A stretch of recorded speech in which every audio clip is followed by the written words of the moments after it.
Praise the Lord. Hallelujah. Ma'am आवाज नहीं आ रही है।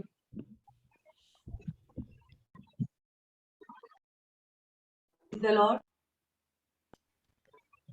बीच बीच में बंद हो रही है। हेलो, अभी क्लियर है? मैम कट मतलब और बाकी लोगों को आ रही है आवाज? Praise the Lord. हाँ हाँ हमको आ रही है, क्लियर ठीक है। है मैम, ओके, अभी आ रही है। Thank you.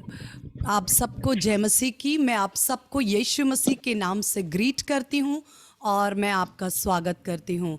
और मैं परमेश्वर पिता का धन्यवाद करती हूँ कि हमें वीक इन वीक आउट प्रभु अनुग्रह देते हैं कि हम परमेश्वर के चरणों में कुछ समय बैठकर, जैसे मरियम ने उत्तम भाग चुना, हम यीशु के चरणों में कुछ समय बैठकर पवित्र आत्मा की बातों में से सीख नहीं तो सकते नहीं हैं। सुन सकती है ना। और मैं रिक्वेस्ट करूंगी आप सब अपने माइक्स को म्यूट कर लें।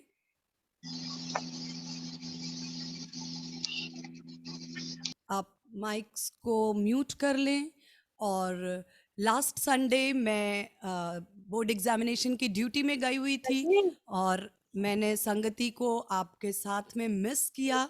और मैं जब घर आई मैंने जेनू से पूछा कि सब कुछ कैसा था, तो उसने, हमारे बच्चे बहुत ऑनेस्ट होते हैं, और उसने मुझे बोला कि पापा ने अच्छा संदेश दिया, बीच बीच में काफ़ी हंसाया भी सबको। और वो मुझे बोलता रहता है कि मौसी बहुत प्यार से सिखाती हैं, पापा बीच में हंसाते हैं, आप बहुत सीरियस रहते हो, थोड़ा मुस्कुराना चाहिए। जोक्स अपार्ट, मैं प्रभु का धन्यवाद करती हूँ कि ये बात सच है कि हम परमेश्वर के ऐसे लोगों के साथ घिरे हुए हैं जहाँ पर मैं सोचती हूँ हमारे साथ जो भी सब कनेक्टेड हैं, हर एक के लिए परमेश्वर ने अनॉइंटिंग, गिफ्टिंग्स, टैलेंट से भरपूर है। और मैं आपको बताऊं, बीते समय के अंदर परमेश्वर का आत्मा हमारे हृदय में ड्रॉप कर रहा है कि हम आने वाले समय में और भी पावरफुली हम सब मिलकर प्रभु के राज्य के लिए काम करेंगे। और वो उस ब्लूप्रिंट का थोड़ा ग्लिम्प्स अभी मेरे पास है, मैं उसे अभी शेयर नहीं कर रही, लेकिन उस विषय को लेकर हम प्रेयर करेंगे और डिस्कस भी करेंगे और प्रभु के चरणों में बैठेंगे।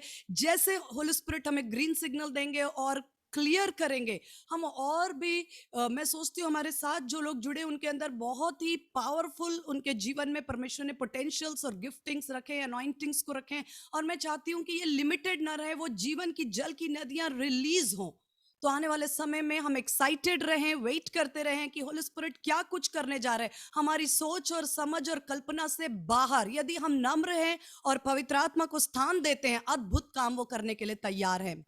मैं डिलीवरेंस के टीचिंग के अंदर हम चल रहे थे, उसको कंक्लूड करना चाहूंगी, लेकिन एक बात मैं विशेष आज आपके साथ बांटना चाहती हूँ। ये एक प्रोफेटिक वर्ड की तरह ले सकते हैं आप। पिछले 3 से 4 दिन जब मैं आत्मा में प्रार्थना कर रही थी और मैं जब अन्य भाषा में अधिक प्रार्थना कर रही थी, उस समय मैं इंटरप्रिटेशन, यानी कि पवित्र आत्मा के अंदर जब हम प्रार्थना करते हैं और अन्य भाषा में, तो उसके अनुवाद के लिए भी हम परमेश्वर पर वेट करते हैं। तो मैं ऐसा विश्वास करती हूं कि उसके अनुवाद के स्वरूप या उसके इंटरप्रिटेशन के स्वरूप कुछ परमेश्वर ने वचन दिए जिनको मैंने नोट किया। लेकिन 3 से 4 दिन लगातार ये मेरे साथ हुआ अनुभव, लेकिन उन 4-5 वचनों में से 2 वचन बहुत स्ट्रांगली हर दिन अन्य भाषा के इंटरप्रिटेशन में मुझे मिल रहे थे और मैंने उसको बांटा जितने लोगों के साथ में दे सकती थी। मैं आपको भी देना चाहती, ये 2 वर्ड है और ये प्रोफेटिकली आप में से जो आप सोच रहे हैं ये वचन किसके लिए है, मैं बताऊं ये किसके लिए है। जो विश्वास करे और ग्रहण कर ले, हाँ और आमीन में, ये आपके लिए है। पहला वचन जो बार बार मुझे इंटरप्रिटेशन में आ रहा है वो है यिर्मयाह 29:11, जर्माया 29:11, जो बहुत पॉपुलर स्क्रिप्चर है। वो जो कहता है, जो कल्पनाएं मैं तेरे विषय में करता हूं वो लाभ की हैं, हानि की नहीं, ताकि अंत में तेरी आशा पूरी हो। ये पहला वचन है।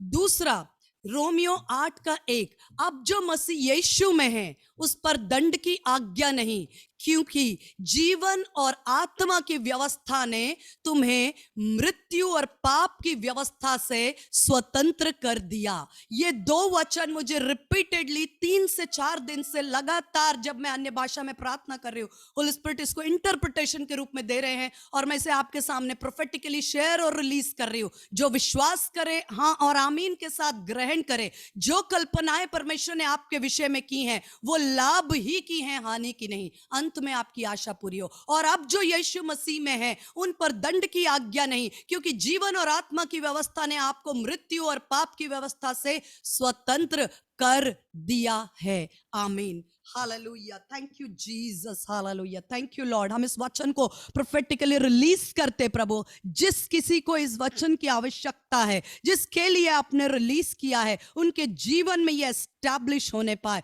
बड़ा छुटकारा आने पाए, यीशु के नाम से आमीन और आमीन, हालेलुया। मैं धन्यवाद करती हूं।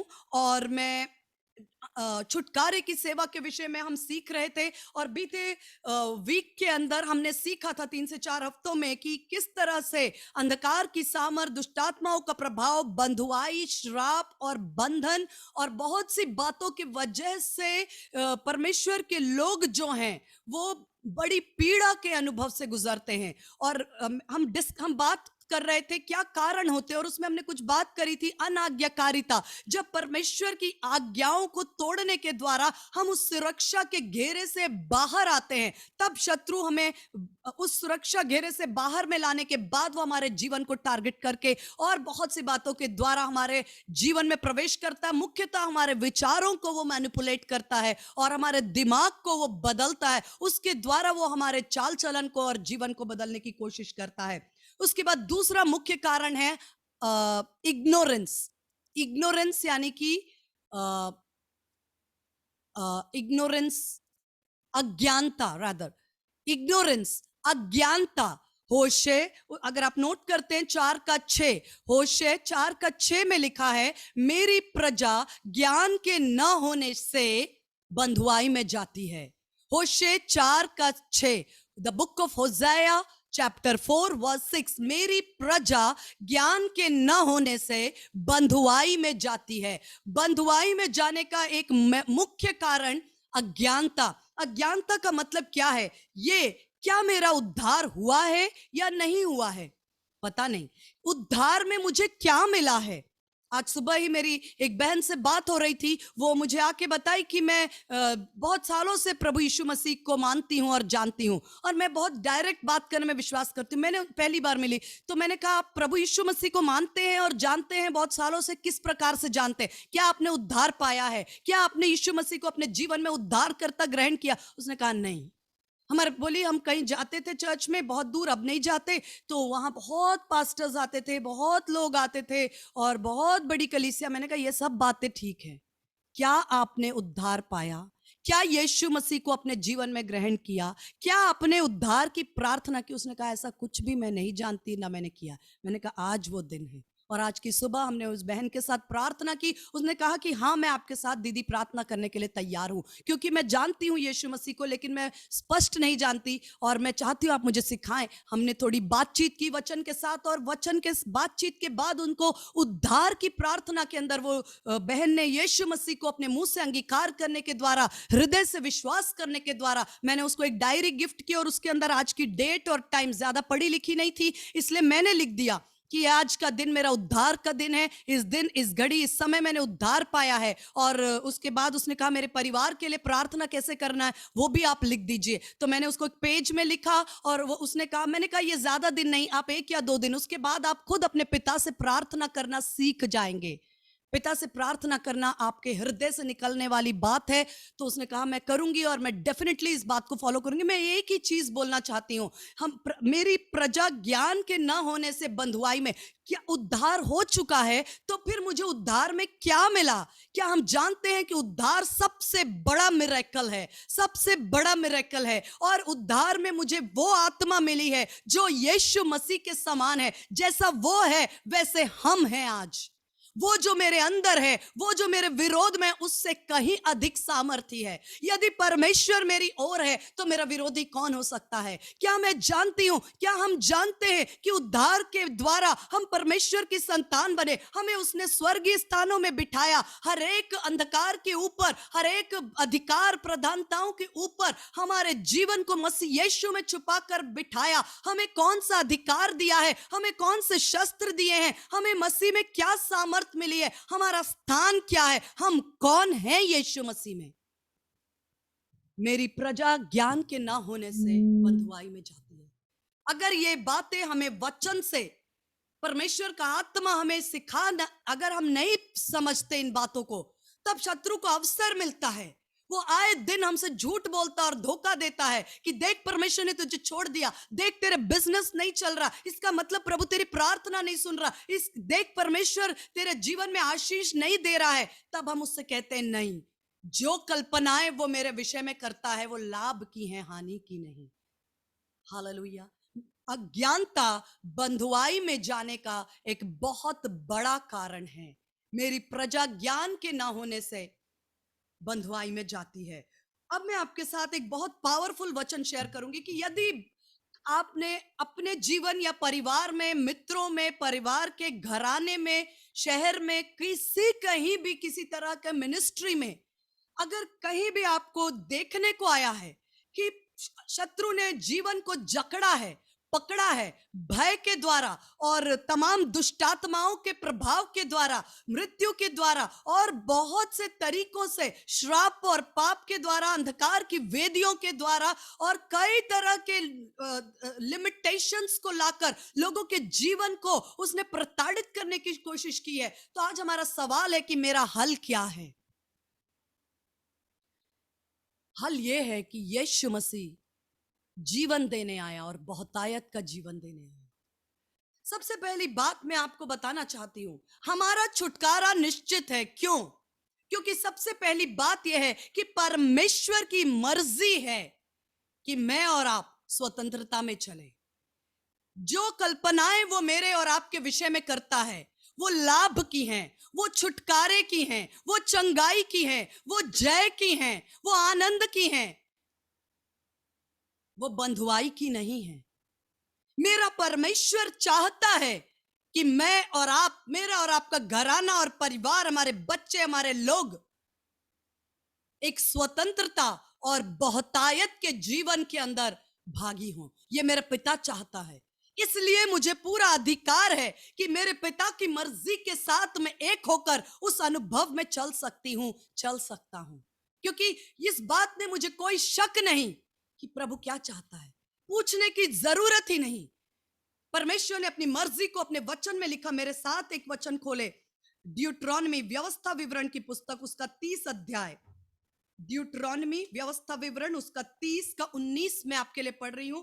ड्यूटरॉनमी, व्यवस्था विवरण, उसका 30 का 19। मैं आज आकाश और पृथ्वी दोनों तुम्हारे सामने इस बात का साक्षी बनाता हूं कि मैंने जीवन और मरण, आशीष और श्राप को तुम्हारे आगे रखा है। इसलिए तुम जीवन ही को अपना लो, यानी जीवन ही को चुन लो, कि तू, तेरा वंश दोनों जीवित रहें। इसलिए अपने परमेश्वर यहोवा से प्रेम करो, उसकी बात मानो, उससे लिपटे रहो, क्योंकि तेरा जीवन और दीर्घायु जीवन यही है। और ऐसा करने से जिस देश में यहोवा ने इब्राहिम, इसहाक और याकूब को देने की शपथ खाई थी, उस देश में तू बसा रहेगा। पावरफुल वचन, व्यवस्था विवरण 30 का 19। मैं आकाश और पृथ्वी को तुम्हारे सामने साक्षी बनाता हूं। ये वचन जब परमेश्वर ने दिया, आकाश और पृथ्वी इस वचन के साक्षी हैं कि ये वचन परमेश्वर ने हमारे लिए रिलीज किया है। आज भी वो आकाश है और वो पृथ्वी है, हमें गवाही देती है कि हाँ, तेरे परमेश्वर ने तुझे चुनाव करने का अधिकार दिया है। वचन में लिखा है, जीवन और मृत्यु दोनों तेरे सामने रखा है, आशीष और श्राप दोनों तेरे सामने रखा है। इसलिए जो अधिकार तुझे मैंने दिया है, उस अधिकार का इस्तेमाल कर, और उस अधिकार का इस्तेमाल करते हुए मैं तेरे लिए अधिकार का इस्तेमाल नहीं कर सकता। मेरा परमेश्वर आपके लिए चुनाव नहीं करता है, वो आपके लिए योजनाएं बनाता है, लेकिन उन योजनाओं में चलना या उन योजनाओं को रिजेक्ट करने का अधिकार आपको दिया है। मेरा परमेश्वर आपके लिए प्लान बनाता है, उस प्लान को स्वीकार करना है या रिजेक्ट करना है, ये अधिकार आपको दिया है। इसलिए परमेश्वर ने कहा जीवन और मृत्यु तेरे सामने है, आशीष और श्राप तेरे सामने है, इसलिए मेरी मान, मेरे हृदय की इच्छा यह है कि तू जीवन को चुन ले। ये परमेश्वर ने अपनी इच्छा, चूज लाइफ, कि तू और न केवल तू, तेरा वंश दोनों जीवित रहे। दिस इज गॉड्स विल, ये परमेश्वर की इच्छा है। क्या एक सेकंड के लिए आप बोल सकते हैं आई चूज लाइफ? क्या आप बोल सकते हैं अपने स्थान पर, मैं जीवन को चुनती हूं, मैं जीवन को चुनता हूं, अपने लिए, अपने वंश के लिए, अपने परिवार, अपने घराने के लिए मैं जीवन को चुनती हूं। I choose life, I choose life. मैं आशीष का चुनाव करती हूं, मैं परमेश्वर के मार्गों में चलने का चुनाव करता हूं, मैं परमेश्वर से लिपटे रहने का मेरा निर्णय है, मैं परमेश्वर से प्रेम रखने का चुनाव करती हूं, मैं परमेश्वर के मार्गों में चलने का ये मेरा चुनाव। आई चूज लाइफ, मैं जीवन को चुनती हूं, मैं आशीष को चुनती हूं, अपने लिए, अपने आने वाले वंश के लिए, अपने घराने के लिए। झूठ बोलता है शत्रु जब वो ये कहता है कि ये सारी बातें तेरे जीवन में, ये दुख, ये पीड़ा, ये श्राप, ये बंधन, ये तुझे इसलिए सहनी पड़ेंगी क्योंकि तू इसमें से कभी नहीं निकल सकती। वो झूठ बोलता है। हम अपने मुंह के अंगीकार से और हृदय के विश्वास से, मुंह के अंगीकार से और हृदय के विश्वास से शत्रु के हर एक झूठ को तोड़ देते हैं, अपने ऊपर से, अपने परिवार के ऊपर से। आई चूज लाइफ, मैं जीवन को चुनाव करती हूं, मैं जीवन का चुनाव करता हूं, मैं जीवन और आशीष का चुनाव करती, ये मेरा चुनाव है। Hallelujah, hallelujah. मैं परमेश्वर का धन्यवाद करती हूं क्योंकि वचन में परमेश्वर ने कहा कि मैं, परमेश्वर अपने दासों के कुशल से प्रसन्न होता है। मैं वो कल्पनाएं जो वो मेरे और आपके लिए करता, वो लाभ की हैं, और हम भी उसके साथ मिलकर कहते हैं आई चूज लाइफ, मैं जीवन और आशीष का चुनाव करती हूं। हालेलुया। मुंह के अंगीकार और हृदय के विश्वास से मैं बात कर रही थी कि क्या हमारा छुटकारा संभव है। 100% ये हम 100% सत्य है कि हम और हमारे लोग, हमारी प्रजा छुटकारे के जीवन के लिए बनाए गए हैं और हमारा अधिकार है छुटकारे में चलना।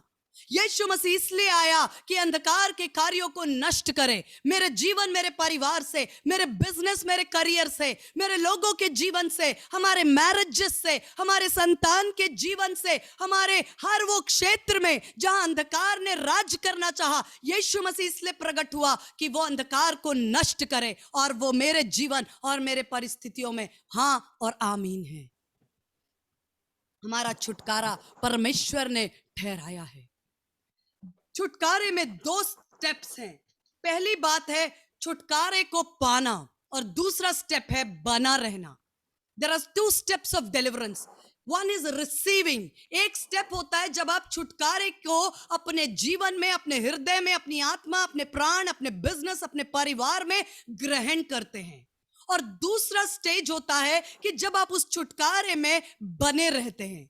क्योंकि आप सब वचन के जानकार हैं, बिना समय गवाए मैं आपको बताती हूं। वचन में लिखा है जब एक दुष्टात्मा एक शरीर को छोड़कर जाती है, उसे साफ सुथरा पाकर अपने से बुरी 7 और लेकर आती है। इसका मतलब छुटकारा पाना एक लेवल है।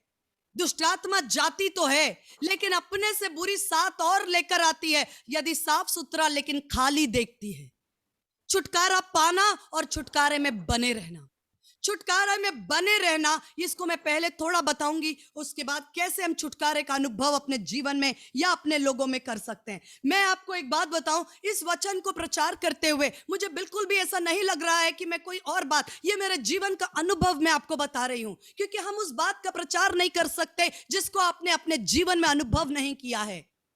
मैंने अपने जीवन में इस छुटकारे का अनुभव किया है। मैं बचपन से इस बात को, मैं बहुत बड़े होने के बाद इस बात को समझी कि मुझे भय की आत्मा ने पकड़ा हुआ था। मैं बहुत छोटी उम्र से, मैं एक भय का मतलब ये नहीं है कि सामने सांप आ गया या शेर आ गया, वो एक नॉर्मल बात है, लेकिन अनजाना, जब मेरे सामने कुछ भी नहीं है, मुझे हर समय एक ऐसे अंधेरे सायों का डर लगता था। यहां तक कि मैं नहीं कभी समझ पाई, बचपन में जब मैं उद्धार नहीं पाई, मैं नहीं जानती थी कि मेरे अंदर एक फियर का आत्मा काम करता है। मैं यहां तक बताऊं आपको, ये भी मेरा शौक था कि मैं कुछ हॉरर मूवीज भी देखना पसंद करती थी, और बचपन में मैं देखती थी कुछ ऐसे हॉरर के जो कुछ चीजें थी, तो मैं फिर रात भर सो नहीं पाती थी और मैं उस डर में घिरी रहती थी। मुझे अलग अलग वही बातें और बहुत ही भयानक भयानक तस्वीरें मेरे सामने आती थी। और मुझे याद है जब मैं छोटी थी तो मेरा भाई मुझ पे हंसता था, कहता था जिस सीरियल और जिस मूवी को देखकर तू डरती है उसको देखकर तो कॉमेडी लगता है, उसको देख के तो कोई बच्चा भी नहीं डरेगा, वो तो हंसी आती है और तू उसको देख के डरती। पर मुझे नहीं पता, तब मुझे नहीं पता था कि ये भय की आत्मा मुझे ऐसे करके धीरे धीरे जब मैं बड़ी हुई, मैं नहीं जानती थी, मैं घर में अकेला नहीं रहना चाहती थी। एक बार की बात मैं याद करती हूँ कि जब मेरे माता पिता दोनों हैदराबाद गए हुए थे, और मेरे ख्याल से मैं और मेरे भाई बहन हम तीनों थे, और मैं काफी बड़ी थी, बहुत छोटी नहीं थी, मुझे लगता है मैं कम से कम 15-16 ईयर्स की होंगी जरूर, या उससे भी बड़ी। तब भी मैंने उद्धार नहीं पाया था, और मैं हमेशा मेरे भाई को बोलती थी कि आप हर समय घर में रहा करो, आप खेलने के लिए या कहीं मत जाओ। मुझे याद है मैं ऐसे बोलती थी कि मुझे घर में एक अकेले नहीं रहना है, मुझे घर में अकेले नहीं रहना है। क्यों? इस बात का मुझे कोई जवाब नहीं था, बट मुझे लगता था कि मैं अकेले होंगी तो कोई मुझे पता नहीं किसी तरह का नुकसान पहुंचाएगा, अंधकार की कोई बातें मैं उसको एक्सप्लेन नहीं कर पाती थी। जब मैं छोटी थी मैं नहीं समझती थी, लेकिन इस अनुभव से मैं गुजरी। और मैं सबसे पहले जब मैं उद्धार में आई, मैं आपको सच बताती हूँ, उद्धार में आने के बाद मेरे को परमेश्वर ने कंप्लीट डिलीवरेंस, संपूर्ण छुटकारा दिया। आपको पता है उसके बाद जब मैं हॉस्टल गई उद्धार पाने के बाद, मेरी फ्रेंड भी मेरे साथ रहती थी, अंशु, और जब हम दोनों रूम में एक साथ रहते थे। लेकिन जब मेरे पापा ने कहा कि अब आपको हॉस्टल में रहना, यूनिवर्सिटी जाने के बाद मैंने सबसे पहला एक कदम उठाया। मैंने एक दिन ऐसा आया कि जब बहुत बड़ा हॉल था, मतलब मैं आपको बताऊं वो बहुत ही बड़ा हॉल था जहां पर कम से कम 20 से 30 गर्ल्स रह सकती थी। और जब मैं गई तो उन्होंने कहा अभी रूम खाली नहीं है, आप इस हॉल में आपको रहना पड़ेगा। लेकिन सारी लड़कियां जो हैं वो दिवाली या पता नहीं कौन सी छुट्टियां है घर गई हुई हैं, इस हॉल में कोई भी नहीं। मैंने कहा और मुझे कहा गया था कि आप किसी के साथ रूम में जब तक छुट्टियां रह लो, आप अकेले हॉल में नहीं। मैंने कहा मैं तो हॉल में अकेले ही रहना चाहूंगी, क्योंकि जिस छुटकारे का अनुभव मैंने पाया है, मैं उस अनुभव और उस जय में चलना चाहती हूं। और मैंने निर्णय लिया कि एक दिन या 2 दिन जो भी हो, जब बाकी बच्चे कब छुट्टियों से वापस आएंगे मुझे कोई फर्क नहीं पड़ता। मुझे सबने बोला, मुझे वार्डन ने बोला आप किसी भी एक दूसरे बच्चे के साथ शिफ्ट हो जाओ। मैंने कहा मैं यहीं अकेले सोना चाहूंगी, इसी हॉल में। इतने बड़े हॉस्टल में बहुत थोड़े से बच्चे थे और उसमें अकेले। मैंने कहा मैंने जो छुटकारा मुझे परमेश्वर ने दिया, मैं उसका अनुभव में चलना चाहती हूँ। अननोन फियर के गिरफ्त से परमेश्वर ने मुझे आजाद किया। मैं आपको ये इसलिए बता रही हूं कि परमेश्वर हम सबसे प्रेम करते। जो छुटकारा मेरे जीवन में आया कि वो आपके जीवन में वही छुटकारा देने के लिए सामर्थ्य है। हम विश्वास के द्वारा, मुंह के अंगीकार से, हृदय के विश्वास से अपने जीवन में जय से जय में चलते हैं। कल बहन भारती गवाही दे रहे थे कि मैं एक डरपोक थी। परमेश्वर का अनुग्रह है जो हमें बदल देता है। मैं बचपन से बहुत डरती थी, परमेश्वर ने मुझे भी डिलीवरेंस देकर जब मैं उद्धार में आई, मुझे परमेश्वर ने संपूर्ण छुटकारा दिया, संपूर्ण छुटकारा दिया। और मैं वही छुटकारे का प्रचार करती हूं आपके साथ। क्या ये संभव है? यीशु के नाम से हाँ और आमीन। मैं आपसे रिक्वेस्ट करूंगी, मैंने पिछली बार भी कहा था, यदि आप किसी ऐसे व्यक्ति को जानते हैं जिसको इस वचन को और इस प्रार्थना को सुनने की और छुटकारे के अनुभव में चलने की जरूरत है, किसी बात का इंतजार ना करे कि कोई अमेरिका से या इंग्लैंड से कोई प्रभु का दास आएगा तब वो दुष्टात्मा से आजाद करेगा। नहीं, आज वो छुटकारे का दिन है। आप उनके लिए प्रार्थना करें, वीडियो को शेयर करें, और जो प्रेयर मैं चाहती हूँ लास्ट में मैं 5 से 7 मिनट बचाकर हम सब मिलकर प्रार्थना में जाएंगे। और मैं विश्वास करती हूँ जितने लोग उस प्रार्थना को सुनेंगे, सुनने के द्वारा मैं विश्वास करती हूँ जैसे उस सेंचुरियन ने कहा, यीशु मसीह आप मेरे घर आओ, जरूरी नहीं है आप यहीं खड़े होकर आज्ञा दो, मेरा दास कितना भी दूर हो, वचन के आज्ञा से उतने दूर से वो छुटकारा पाएगा। हम आज हजारों किलोमीटर दूर हो सकते हैं, लेकिन वचन के द्वारा परमेश्वर के वचन को रोक सके ऐसी कोई दीवार, ऐसी कोई दूरी, ऐसा कोई समय बन नहीं पाया। Hallelujah, hallelujah.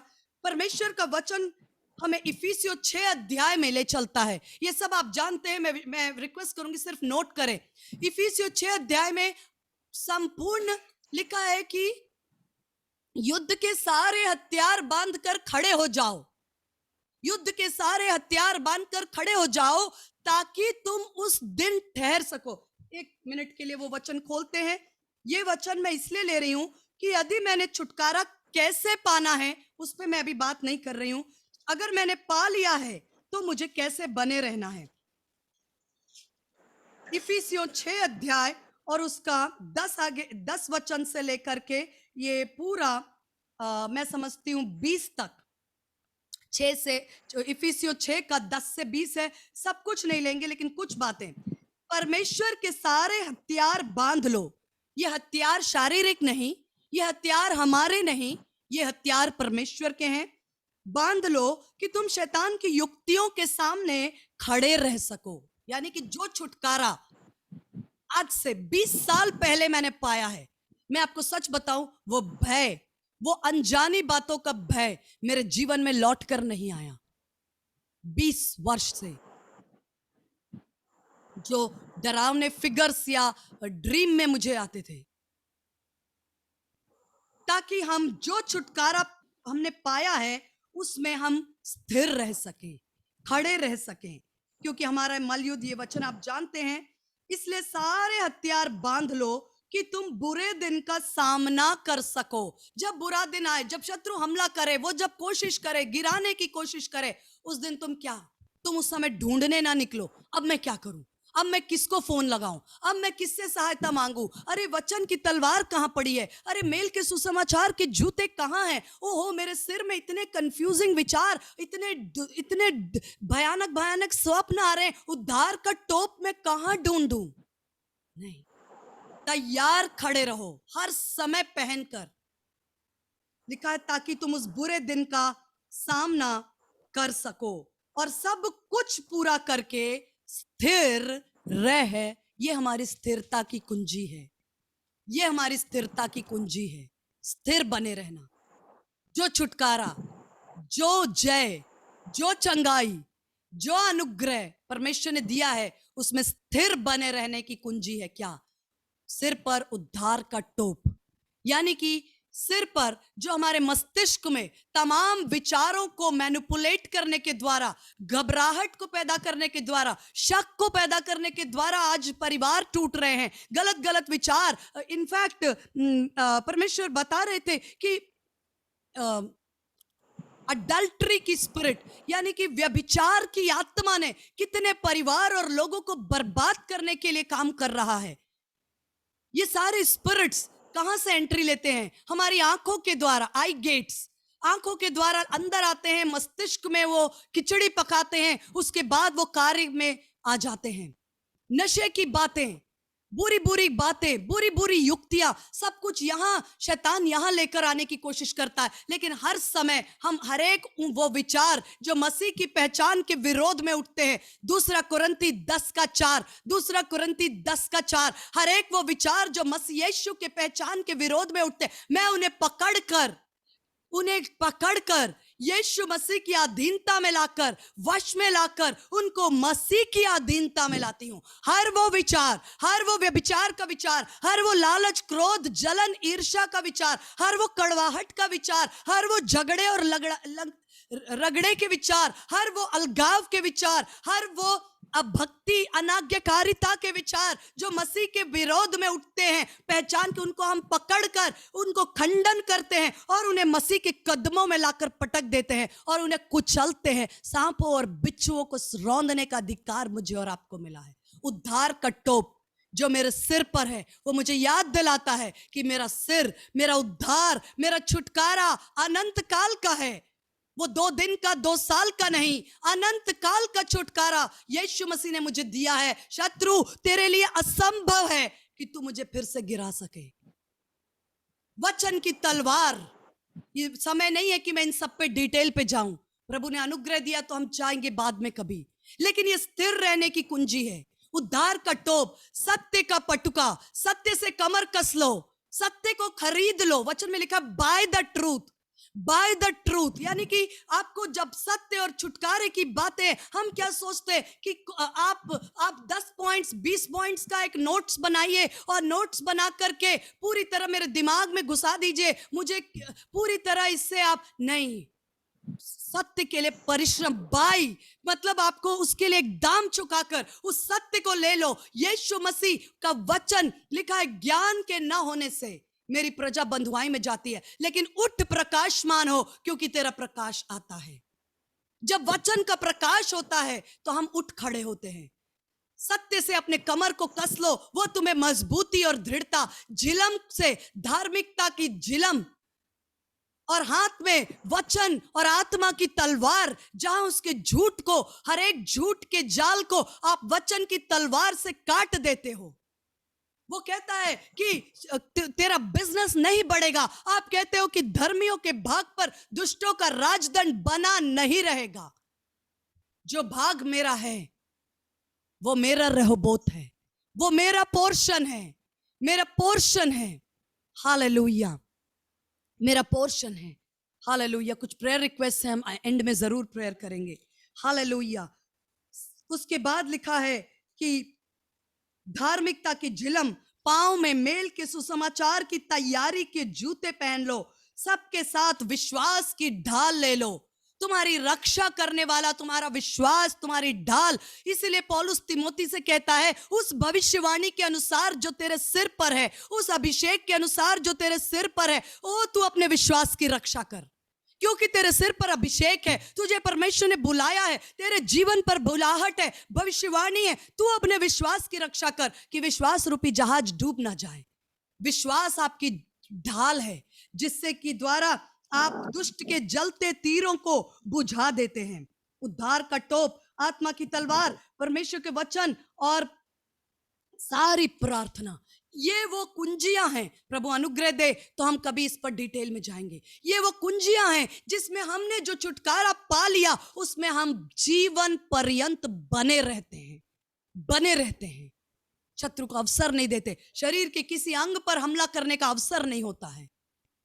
लेकिन उद्धार को, छुटकारे को हम कैसे ग्रहण कर सकते हैं?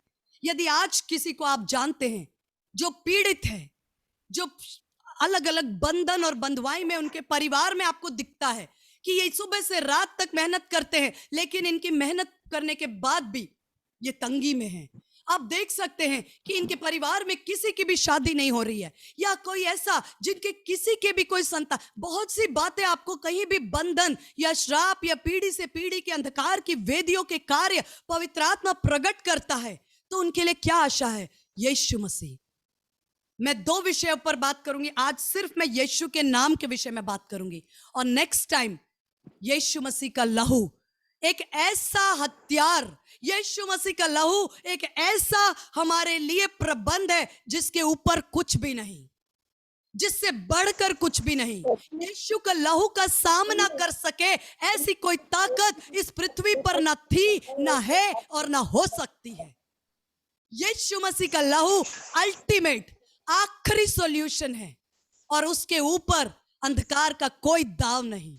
उसके विषय में मैं नेक्स्ट टाइम, क्योंकि मेरा समय मुझे इजाजत नहीं देता, इस बार मैं सिर्फ आपके साथ एक महत्वपूर्ण कुंजी, यीशु मसीह का नाम, आप कहेंगे ये नाम हम बहुत समय से बचपन से सुनते आ रहे हैं, JESUS। जी नहीं, मैं आपको बताना चाहती हूं एक व्यक्ति के नाम के साथ उसका ऑफिस। मेरे साथ आप फिलिपियों बहुत जल्दी खोलेंगे, फिलिपियों की पुस्तक उसका 2 अध्याय मैं आपके लिए पढ़ती हूं, उसके 6 से लेके लगभग 10 और 11 तक। फिलिपियों 2 अध्याय। यीशु मसीह के विषय में लिखा है, जिसने परमेश्वर के स्वरूप में होकर भी परमेश्वर के तुल्य होने को अपने वश में रखने की वस्तु न समझा, वरन अपने आप को ऐसा शून्य किया, दास का स्वरूप धारण किया, मनुष्य की समानता में आ गया। इस वचन में बहुत भेद है, फिर हम कभी देखेंगे, किसी और समय के लिए इसको रखते हैं। आज हम यीशु के नाम के ऊपर देखेंगे। आपके पास जो सामर्थ है, हर एक दुष्टात्मा की सामर्थ के ऊपर हमें जो जय है, उस जय का अधिकार हमें यीशु के नाम में दिया है। यीशु मसीह ने कहा, मेरे नाम से जो कुछ तुम मांगोगे, क्योंकि लिखा है उसने अपने आप को शून्य कर दिया। शून्य करने का अर्थ मैं नहीं सोचती कि मैं आपको समझा सकती हूं। यह परमेश्वर का आत्मा मोहरों को खोलता है। ये कुछ ऐसा है कि परमेश्वर होने पर भी उसने अपने आप के अंदर से परमेश्वरत्व को अलग करके एक इंसान के रूप में 100% मनुष्य की समानता में प्रकट हुआ। मनुष्य के रूप में प्रकट होकर अपने आप को दीन किया, यहां तक आज्ञाकारी रहा कि मृत्यु, क्रूस की मृत्यु भी सह ली। यहां तक आज्ञाकारी रहा कि क्रूस की मृत्यु भी सह ली। इसलिए, यहां से ध्यान दें, इसलिए परमेश्वर ने उसको अति महान किया। यीशु मसीह ने जो क्रूस की मृत्यु को सहने के द्वारा, तीसरे दिन जी उठने के द्वारा, महायाजक के समान अपने लहू को ले जाकर, बेशकीमती खून को स्वर्ग के अंदर उस वेदी पर छिड़कने के द्वारा अनंत काल का छुटकारा, कभी न बदलने वाला, कभी न नाश होने वाला, कभी न पलटने वाला, जो छुटकारा मेरे और आपके लिए प्रबंध किया, उसके बाद परमेश्वर ने उसको अति महान किया। उसको वो नाम दिया जो सब नामों में श्रेष्ठ है। क्या है वो नाम? लॉर्ड, प्रभु। यीशु, जीसस एक बालक के रूप में आया, उसका अभिषेक हुआ हमारे उद्धारकर्ता के रूप में, क्राइस्ट मसीह, यानी कि यीशु मसीह बना। मसीह छुड़ाने वाला, क्राइस्ट एनॉइंटेड वन, छुटकारा देने वाला। फिर यीशु मसीह प्रभु, जो पद उसको मिला, जो ऑफिस, जो अधिकार मिला, वो था लॉर्ड, प्रभु। यीशु एक बालक के स्वरूप में आया, क्राइस्ट बनकर, अनॉइंटेड वन, अभिषिक्त, छुड़ाने वाला, मानव जाति का उद्धार करने वाला। जीसस क्राइस्ट बना। क्राइस्ट बनकर जब उसने क्रूस की मृत्यु को सह लिया, तब उसे वो नाम दिया जो सब नामों में श्रेष्ठ है, लॉर्ड। इसलिए जीसस क्राइस्ट इज लॉर्ड। यीशु मसीह ही प्रभु है, वो ही प्रभु है। एक ही नाम, आकाश के नीचे, पृथ्वी के ऊपर और कोई नाम नहीं दिया गया जिसके द्वारा मनुष्य जाति उद्धार पाए, मैं और आप उद्धार पाए। एक ही नाम लिखा है, इसलिए परमेश्वर ने उसे अति महान किया, वो नाम दिया जो सब नामों में श्रेष्ठ है, कि जो स्वर्ग में है, जो पृथ्वी पर हैं, जो पृथ्वी के नीचे हैं, वे सब वो दुष्टात्मा, वो पीड़ा देने वाली आत्मा, वो बीमार करने वाली आत्मा, वो कर्ज में डालने वाली आत्मा, वो व्यभिचार की आत्मा, वो नशे की आत्मा, वो परिवार को तोड़ने वाली आत्मा, वे सब के सब यीशु के नाम पर घुटने टेकें और परमेश्वर पिता की महिमा के लिए हर एक जीभ अंगीकार कर ले कि यीशु ही प्रभु है। Jesus Christ is the Lord. प्रकाशित वाक्य उसका 1:18। जब यीशु मसीह ने इस पद को, इस ऑफिस को, आपको मैं 1 मिनट के लिए एक बात बताती हूं, आप सब इस बात को अच्छी तरह समझते हैं। सपोज मान लीजिए इस समय हमें कोई काम पड़ा और हमें अवसर मिला कि हम अपने सम्माननीय प्रधानमंत्री जी से मिले और उनसे हमने रिक्वेस्ट की कि हमें इस जगह पर आपकी मदद चाहिए। उन्होंने सपोज, प्रधानमंत्री का एक लेटर हेड होता है, लेटर हेड होता है ना, मतलब उनके लेटर के ऊपर लिखा होता है प्रधानमंत्री या PM ऑफिस, जैसे डॉक्टर्स का लेटर हेड होता है, किसी भी आईएएस अधिकारी और आईपीएस अधिकारियों का एक लेटर हेड होता है। उसके अंदर सपोज उन्होंने लिखा है कि नीलिमा का ये काम कर दिया जाए, उसमें मेरे नाम की स्पेलिंग गलत है, मान लीजिए नीलिमा की जगह NELE की जगह NU लिख दिया, क्या फर्क पड़ता है? कोई पढ़ने वाला उस चिट्ठी के अंदर क्या लिखा है ये तो बाद में पढ़ेगा, सबसे पहले देखेगा वो किस ऑफिस से आया है। जिस समय वो देखते हैं कि ये प्रधानमंत्री प्राइम मिनिस्टर के ऑफिस से सैंक्शन होके आया है, वो बोलते हैं भाई इनका काम कर दो। मैं सच बोल रही हूं क्या? कौन उसका एक एक लाइन पढ़ता है? अरे इसमें नीलिमा की स्पेलिंग गलत है भाई, आप इसे सुधरवा के लाइए। ऐसा मुझे नहीं लगता, हम भारत में रहते हैं, हम जानते हैं ऐसा नहीं होगा। उसमें नीलिमा की स्पेलिंग सही है कि गलत है, उसमें ग्रामर सही है कि क्या, बहुत बारीकी को कौन पढ़ता है? वो तो ऊपर देखते हैं, अरे भाई प्रधानमंत्री के ऑफिस से आया, बहन जी क्या काम है आपका, काम हो जाएगा। मैं सच कह रही हूं ना। ये किस लिए? ऑफिस, पोस्ट, ये पोस्ट का अधिकार है, ये पोस्ट का अधिकार है। जैसे ही वही व्यक्ति अपने पद से हट जाता है तो उसका अधिकार खत्म हो जाता है। अगर आप देखें आज से 50-40 साल पहले यदि कोई प्रधानमंत्री था तो वो कहते ex chief minister, ex prime minister. लेकिन आज उनके पद में रहने का और पद से हटने के अधिकारों में फर्क है, मानते हैं? यीशु मसीह को जो अधिकार मिला, प्रभु लॉर्ड, वो 1 साल 2 साल 10 साल के लिए नहीं मिला। कब तक मिला है? मैं आपसे सुनना चाहूंगी, कब तक है वो अधिकार? हमेशा के लिए है, अनंत अनंत काल अनंत तक। काल तक। वो जब तक वो पद में है, उस पद के कारण हमें अधिकार है। उसने लिख कर दिया अपने लेटर हेड पर। क्या लिख कर दिया है? मेरे साथ आप खोल सकते हैं, जल्दी जल्दी खोलेंगे। हालेलुया, बहुत जल्दी आप ओपन करें। लूका 9:1, लूका 9:1, लूका 9, इसको आप पढ़ेंगे, हम सब मिलकर पढ़ेंगे और उसके बाद आज हम एक छोटा प्रेयर भी करेंगे। और मैं बहुत ध्यान से आपके समय को, अगले 5 से 7 मिनट हमारे लिए बहुत कीमती है। लूका 9:1 मैं आपके लिए पढ़ती हूं।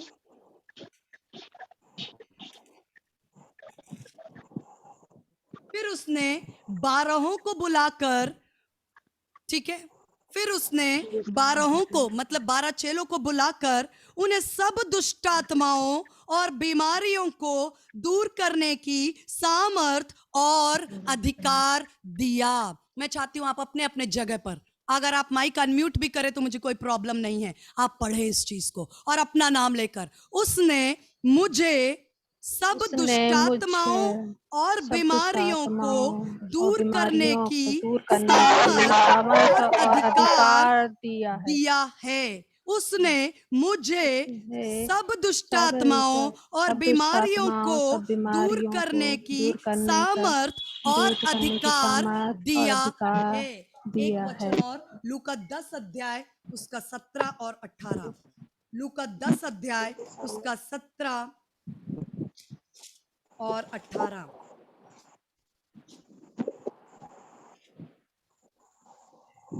जब यीशु मसीह के 70 चेले लौट कर आए, लूका 10 का 17-18, वे 70 आनंद करते हुए लौटे और कहने लगे, हे प्रभु, तेरे नाम से दुष्टात्मा भी हमारे वश में है। क्या अनुभव था चेलों का? हे प्रभु, तेरे नाम से। किसके नाम से? तेरे नाम, प्रभु के नाम से। तेरे नाम से दुष्टात्मा भी हमारे वश में है। उसने उनसे कहा, मैं शैतान को बिजली के समान स्वर्ग से गिरा हुआ देख रहा था। देखो, मैंने तुम्हें सांपों और बिच्छुओं को रौंदने का शत्रु की सारी सामर्थ पर अधिकार दिया है और किसी वस्तु से तुम्हें कुछ हानि ना होगी। फिर से आप इसको पढ़ सकते हैं अपने लिए। देखो, मैंने तुम्हें सांपों और बिच्छुओं को रौंदने का और शत्रु की सारी सामर्थ पर, कितनी सामर्थ पर? सारी, कितनी सामर्थ पर? सारी सामर्थ पर अधिकार दिया है। किसने दिया है? प्रभु ने दिया ये अधिकार? प्रभु यीशु मसीह ने। प्रभु यीशु मसीह ने। और प्रभु यीशु मसीह, प्रभु का मतलब क्या है? प्रभु का मतलब क्या है?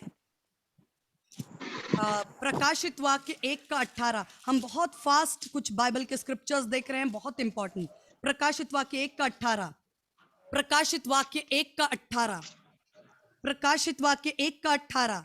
यीशु मसीह कहते हैं, मैं मर गया था और अब देख मैं युगानुयुग जीता हूं। अब यीशु मसीह कब तक जीवित हैं? कब तक? युगानुयुग। मैं मर गया था और अब देख मैं युगानुयुग जीता हूं और मृत्यु और अधोलोक की कुंजियां मेरे पास हैं। ये है प्रभु, दिस इज लॉर्ड। जब उसको प्रभु होने का अधिकार मिला तो क्या मिला? सारे मृत्यु और अधोलोक की कुंजियां परमेश्वर ने यीशु के हाथ में कर दी। मत्ती 28:18। मत्ती, आप नोट भी कर रहे हैं मैं उम्मीद करती हूं। मत्ती 28:18।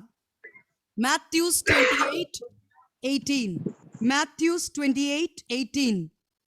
यीशु ने उनके पास आकर कहा, स्वर्ग और पृथ्वी का सारा अधिकार किसे दिया गया है? मुझे दिया गया है। कहां का? स्वर्ग और पृथ्वी। आपकी समस्या कहां है? आज आप अपनी समस्या से बात करें। क्या आपकी समस्या है? कौन आपको, आपके परिवार को सता रहा है? कौन है जो पीड़ित कर रहा है? कौन है जो दिल दिमाग को हॉन्ट कर रहा है? कौन सी दुष्टात्मा, कौन सी पीड़ा, कौन सी बातों ने जीवन को रोक रखा है? कौन सी बातों ने हमारे बच्चों को बलवा करने के लिए प्रेरित किया है? इंटरनेट का गुलाम बनाया है, गंदे संगीत का गुलाम बनाया है, गलत पोर्नोग्राफी और गलत तस्वीरों को देखने का गुलाम बनाया है। किसने बनाया है? वो ये सब कुछ ये पृथ्वी पर है। और प्रभु यीशु मसीह ने कहा, स्वर्ग और पृथ्वी का सारा अधिकार मुझे दिया गया है, इसलिए तुम जाओ, सारे जातियों को चेला बनाओ, पिता पुत्र और पवित्र आत्मा के नाम से बपतिस्मा दो। स्वर्ग और पृथ्वी का सारा अधिकार मेरे प्रभु यीशु मसीह के पास है। आज वो शैतान के पास नहीं, लेकिन इस बात को नहीं जानना मेरी हार है। मेरी हार इस बात में है कि मैं नहीं जानती कि मेरा प्रभु कितना सामर्थी और उसके पास क्या अधिकार है। वो प्रभु का मतलब लॉर्ड, मृत्यु, अधोलोक, आकाश, पृथ्वी, स्वर्ग की कुंजियां, सारा अधिकार, all authority, all power in the hands of Jesus Christ. और यीशु ने कहा, फिर से हम लूका 10:19 में आपके लिए पढ़ रही हूं। लूका 10:19 कहता है वचन में कि मैंने तुम्हें शत्रु की सारी, लूका 10:19 आपके पास है, मैं जानती हूं आपने पहले भी इसे पढ़ा है। मैं तुम्हें शत्रु की, देखो मैंने तुम्हें सांपों और बिच्छुओं को रौंदने का और शत्रु की सारी सामर्थ पर जो अधिकार यीशु मसीह को मिला, आकाश और पृथ्वी का, वो प्रभु है। उसने लेटर हेड में, ये वो लेटर हेड है, ये वो लेटर हेड है, ये वो जगह है जहां पर उसने मेरा और आपका नाम लिखकर दे दिया कि मेरे नाम से सारी दुष्टात्मा, सारी बीमारी पर और सांपों और बिच्छुओं को रौंदने का अधिकार, शत्रु की सारी सामर्थ पर अधिकार दिया है और तुम्हें किसी वस्तु से नाश हानि ना होगी, ये लिख कर दिया है। अधिकार या सामर्थ मेरी नहीं, यीशु मसीह ने वो ट्रांसफर किया है। एक आखिरी वचन, भजन संहिता 91, साम 91, भजन संहिता 91, साम 91 उसका 13, भजन संहिता 91 उसका 13। तू सिंह और नाग को कुचलेगा, तू जवान सिंह और अजगर को लताड़ेगा। तू सिंह और नाग को कुचलेगा, तू जवान सिंह और अजगर को लताड़ेगा। ये अधिकार परमेश्वर ने दिया है। आप कह सकते हैं अपने लिए, मैं सिंह और नाग को कुचलूंगा और जवान सिंह और अजगर को लताड़ूंगा। मैं सिंह और नाग को कुचलूंगा, जवान सिंह और अजगर को लताड़ूंगा। जवान सिंह वो जो गरजने वाला सिंह है, जो मेरा और आपका विरोधी है, और वो अजगर, वो पुराना सांप, वो इब्लीस, वो शैतान, वो भरमाने वाला, उसे रौंदने का। एक छोटी बात बताकर मैं यहां पर प्रार्थना में जाना चाहूंगी। ये गंभीर पल है। मैं चाहती हूं इस समय आप सबके आंखों के सामने वो व्यक्ति, वो तस्वीर, उन लोगों को आप याद करिए जिसके लिए आप प्रेयर करना चाहते हैं, जिसके लिए आप उनके, यदि आपके पास उनकी फोटो है, यदि आपके पास उनकी फोटो भी नहीं है, तो आप उनको अपने मन में उन व्यक्ति का नाम लीजिए और उनको याद करिए। इस समय हम बहुत सीरियसली प्रेयर करने जा रहे हैं। हम इस बात की बिल्कुल परवाह नहीं करते कि हम कहां हैं और कितनी दूर हैं। आप कोई भी एक व्यक्ति, 2, 3, 4, कितने भी लोगों के लिए इस समय जितने को आप याद कर सकते हैं, या आप अपने नोटबुक में उनका नाम लिख सकते हैं, आप उस पर हाथ रख सकते हैं, आपके पास मोबाइल पर फोटो है, आप जो कुछ भी कर सकते हैं। कुछ भी नहीं है तो कुछ भी नहीं, आप दिमाग में उनकी तस्वीर याद करें। और हम बहुत सीरियस प्रेयर करने जा रहे हैं। मैं एक छोटी बात बताकर यहां कंक्लूड करना चाहूंगी, प्रेयर में चलेंगे हम।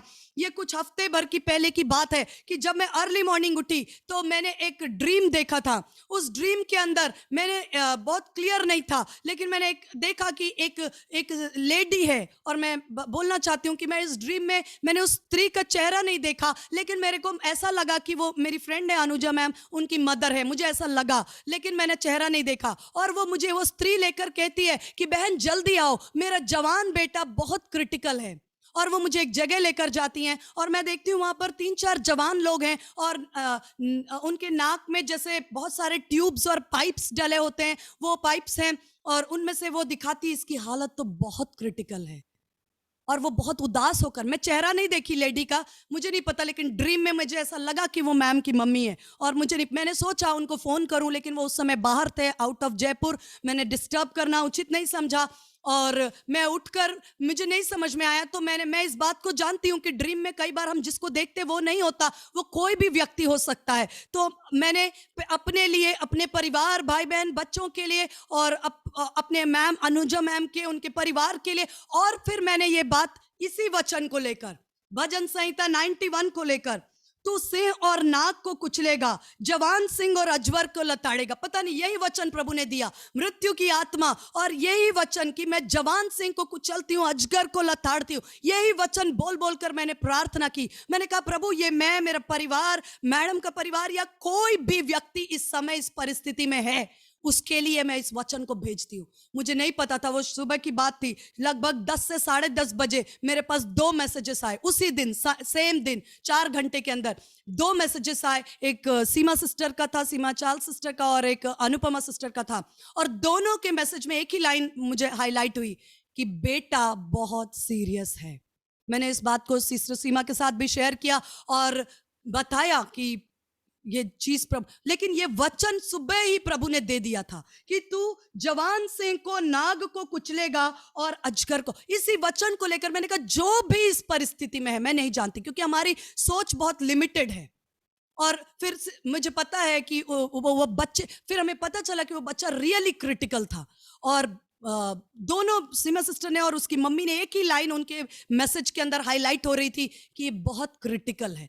तो मैं जानती हूँ उसकी मम्मी, उस बच्चे की मम्मी बहुत प्रेयरफुल है, उनका बहुत स्ट्रांग प्रेयर नेटवर्क है, सिस्टर सीमा का बहुत स्ट्रांग प्रेयर नेटवर्क है। सबने उस बच्चे के लिए प्रार्थना की है। और मेरी कल बात हुई, वो बच्चा काफी कठिन दौर से गुजरा भी, 2 मेजर ऑपरेशंस के बाद, काफी क्रिटिकल था। डॉक्टर ने बोला 5 दिन बहुत क्रिटिकल है, लेकिन मैं प्रभु का धन्यवाद देती हूँ, कल उसकी मम्मी से बात हुआ, उन्होंने कहा वो बच्चा रिकवर कर रहा है, अब उसे खाना, ठोस भोजन दिया जा रहा है। मैं आपको ये सिर्फ उत्साहित करने के लिए बता रही हूं कि परमेश्वर का वचन खाली नहीं लौटता, परमेश्वर का वचन खाली नहीं लौटता। उसने अपने वचन को भेजकर छुटकारा दिया, वचन को भेजकर चंगाई दी है। वो वचन को भेजता है मेरी परिस्थिति और आपकी परिस्थिति में, वो वचन को भेजता है मेरे और आपके छुटकारे के लिए, वो वचन को भेजकर काम करता। वो अजगर और जवान सिंह को लताड़ने के लिए तुम करोगे, सांपों और बिच्छुओं को रौंदने का अधिकार मेरे परमेश्वर ने मुझे लिख कर दिया है। क्या आप विश्वास करते हैं? ये समय है, सीरियसली हम प्रेयर करने जा रहे हैं। आपकी मर्जी है, आप माइक अनम्यूट भी कर सकते हैं। मैंने आपको स्वतंत्र किया है। आप जिसके लिए भी, हम रिकॉर्डिंग 1 सेकंड के लिए बंद करेंगे, रिकॉर्डिंग बंद।